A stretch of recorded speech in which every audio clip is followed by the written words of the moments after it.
எப்பா எல்லாத்துக்கும் திமுகவை தான் இழுப்பீங்களாப்பா? எது நடந்தாலும் திமுக தான், என்ன நடந்தாலும் திமுக தான். டிராபிக் கிளியர் பண்ணுனா திமுக தான், டிராபிக் கிளியரா இல்லனா திமுக தான், போலீஸ் வந்தா திமுக தான், போலீஸ் வரலனா திமுக தான், பாட்டில் விழுந்தா திமுக தான், பாட்டில் விழலனாலும் திமுக தான், பாட்டில் எரிஞ்சதும் திமுக தான், பாட்டில் எரியாம இருக்க சொன்னதும் திமுக தான், போலீஸ கேப்ப மூடி கூட்டிட்டு போனா அதுக்கு காரணமும் திமுக தான், கேப்ப திறந்து ஃபுல்லா மூஞ்சு காமிச்சு கூட்டிட்டு போனாலும் அந்த பையனை திமுக காரன் தான் சொல்வீங்க. இப்ப போலீஸ் கண்டுபிடிச்சிட்டாங்களா, இப்ப கண்டுபிடிச்சாலும் அது திமுக தான் சொல்ல போறீங்க. கண்டுபிடிக்காம விட்டாங்கன்னா இதுவும் திமுகவோட சக்தி தான், அதனாலதான் கண்டுபிடிக்கணும்னு சொல்வீங்க. எவ்வளவுதான் எல்லாத்தையும் திமுக திமுகன்னு சொல்வீங்க.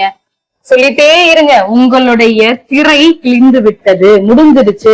எவ்வளவு சார், எவ்வளவு ஆக்ரோஷமா பேசுறீங்க. இவ்வளவு ஆக்ரோஷமா பேசுனீங்களே, கடைசியில யாருன்னாங்க? மது போதையில பாட்டில் அடிச்சுக்கிட்டு மேல விழுந்ததுன்னு சொல்லிட்டு போலீஸ் வந்துட்டு ரிப்போர்ட் கொடுத்திருக்காங்க. நீங்க நேத்து என்ன சொன்னீங்க? திமுக தான் செஞ்சது, ஸ்டாலின் சார் தான் பதில் சொல்லணும், ஸ்டாலின் சார் தான் பதில் சொல்லணும்னு.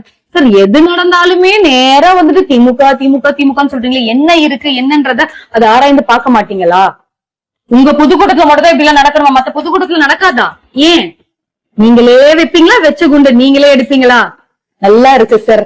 சிந்தித்து வாக்களியுங்கள் மக்களே.